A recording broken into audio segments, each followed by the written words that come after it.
নমস্কার দাদা, আপনি ভালো আছেন তো? হ্যাঁ। বলছি যে চতুর্দিকে যে এসআইআর যে রবটা আমরা বহুদিন ধরে শুনতে পাচ্ছি, আপনিও তো নিশ্চয়ই এই সম্পর্কে হ্যাঁ, হ্যাঁ। শুনতে পেয়েছেন।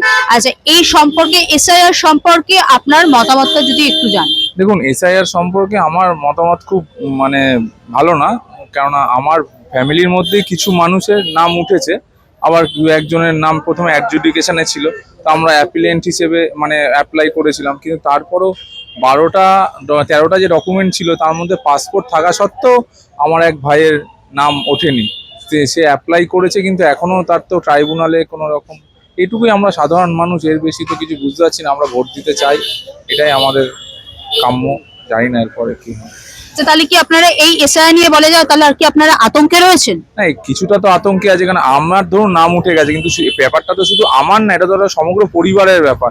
আমার ভাই যদি আতঙ্কিত থাকে, তা আমারও তো আমার মা আতঙ্কিত থাকছে, আমার বাবা আতঙ্কিত থাকছে, তা পুরো নিদারুণভাবে টোটাল একটা আমাদের পরিবারই আতঙ্কিত রয়েছে। অসংখ্য ধন্যবাদ দাদা আপনাকে।